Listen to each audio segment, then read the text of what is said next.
Share marketing Kannada ಚಾನಲ್ಗೆ ತಮಗೆಲ್ಲರಿಗೂ ಸ್ವಾಗತ. ಇವತ್ತು ಬಂದು 6 ಸೆಪ್ಟೆಂಬರ್ 2024. ಚಿನ್ನದ ಬೆಲೆ, ಬೆಳ್ಳಿಯ ಬೆಲೆ, ಕಚ್ಚಾ ತೈಲದ ಬೆಲೆ ಏನಾಯಿತು ಅಂತ ನೋಡ್ಕೊಂಬರೋಣ ಬನ್ನಿ. MCX multi commodity exchange market ಇವತ್ತು ಚಿನ್ನದ ಬೆಲೆ ಬಂದು 24 ಕ್ಯಾರೆಟ್ ಚಿನ್ನದ ಬೆಲೆ ನೋಡೋದಾದರೆ ಬೆಂಗಳೂರಿನಲ್ಲಿ 7,331 ರೂಪಾಯಿ ಆಗಿದೆ ಪ್ರತಿಯೊಂದು ಗ್ರಾಮಿಗೆ. ಅದೇ ರೀತಿ ಪ್ರತಿ 100 ಗ್ರಾಮ್ ಚಿನ್ನದ ಬೆಲೆ ಬಂದು 7,33,100 ರೂಪಾಯಿ ಆಗಿದೆ. ನಿನ್ನೆಗೆ ಹೋಲಿಸಿದ್ರೆ ಪ್ರತಿಯೊಂದು ಗ್ರಾಮಲ್ಲಿ ಸುಮಾರು 56 ರೂಪಾಯಿ ಅಷ್ಟು ಏರಿಕೆ ಆಗಿದೆ. ಅದೇ ರೀತಿ ಪ್ರತಿ 100 ಗ್ರಾಮ್ ಚಿನ್ನದ ಬೆಲೆಯಲ್ಲಿ ಸುಮಾರು 5,600 ರೂಪಾಯಿ ಅಷ್ಟು ಇವತ್ತು ಏರಿಕೆ ಆಗಿದೆ. ಹಾಗೆ 22 ಕ್ಯಾರೆಟ್ ಚಿನ್ನದ ಬೆಲೆ ನೋಡೋದಾದರೆ ಪ್ರತಿಯೊಂದು ಗ್ರಾಮ್ ಬಂದು ಬೆಂಗಳೂರಿನಲ್ಲಿ 6,720 ರೂಪಾಯಿ ಆಗಿದೆ. ಅದೇ ರೀತಿ ಪ್ರತಿ 100 ಗ್ರಾಮ್ ಚಿನ್ನದ ಬೆಲೆ ಬಂದು 6,72,000 ರೂಪಾಯಿ ಆಗಿದೆ. ಅಂದರೆ ನೆನ್ನೆಗೆ ಹೋಲಿಸಿದ್ರೆ ಪ್ರತಿಯೊಂದು ಗ್ರಾಮಲ್ಲಿ ಸುಮಾರು 51 ರೂಪಾಯಿ ಅಷ್ಟು ಏರಿಕೆ ಆಗಿದೆ. ಅದೇ ರೀತಿ ಪ್ರತಿ 100 ಗ್ರಾಮ್ ಚಿನ್ನದ ಬೆಲೆಯಲ್ಲಿ ಸುಮಾರು 5,100 ರೂಪಾಯಿ ಅಷ್ಟು ಏರಿಕೆ ಆಗಿದೆ.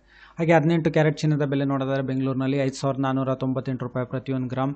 ಹಾಗೆ ಪ್ರತಿ 100 ಗ್ರಾಮ್ ಚಿನ್ನದ ಬೆಲೆ ಬಂದು 5,49,800 ರೂಪಾಯಿ ಆಗಿದೆ. ಅಂದರೆ ನೆನ್ನೆಗೆ ಹೋಲಿಸಿದ್ರೆ ಪ್ರತಿಯೊಂದು ಗ್ರಾಮಲ್ಲಿ ಸುಮಾರು 42 ರೂಪಾಯಿ ಅಷ್ಟು ಏರಿಕೆ. ಅದೇ ರೀತಿ ಪ್ರತಿ 100 ಗ್ರಾಮ್ ಚಿನ್ನದ ಬೆಲೆಯಲ್ಲಿ ಸುಮಾರು 4,200 ರೂಪಾಯಿ ಅಷ್ಟು ಏರಿಕೆ ಆಗಿದೆ.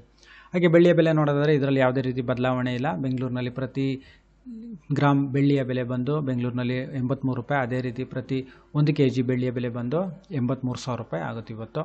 ಹಾಗೆ ಪೆಟ್ರೋಲ್ ಮತ್ತು ಡೀಸೆಲ್ ಬೆಲೆ ನೋಡಿದರೆ 102 ರೂಪಾಯಿ 86 ಪೈಸೆ ಪ್ರತಿ ಲೀಟರ್ ಪೆಟ್ರೋಲ್. ಹಾಗೆ ಡೀಸೆಲ್ ಬಂದು 88 ರೂಪಾಯಿ 94 ಪೈಸೆ. ಇದು ಬೆಂಗಳೂರು ಅರ್ಬನ್ನಲ್ಲಿ ರೇಟ್ ಇದೆ. ಹಾಗೆ ಕಚ್ಚಾ ತೈಲದ ಬೆಲೆ ನೋಡೋದಾದರೆ ಇವಾಗ ಸುಮಾರು 5,837 ರೂಪಾಯಿಗೆ ಟ್ರೇಡ್ ನಡೀತಿದೆ. ಈ ವಿಡಿಯೋ ನೋಡಿದ್ದಕ್ಕೆ ತಮಗೆಲ್ಲರಿಗೂ ತುಂಬ ಧನ್ಯವಾದ. ದಯವಿಟ್ಟು ಈ ವಿಡಿಯೋನ ಲೈಕ್ ಮಾಡಿ, ಶೇರ್ ಮಾಡಿ, ಕಮೆಂಟ್ ಮಾಡಿ, ಚಾನಲ್ ಸಬ್ಸ್ಕ್ರೈಬ್ ಮಾಡಿ. ತಮಗೆಲ್ಲರಿಗೂ ತುಂಬ ಧನ್ಯವಾದ.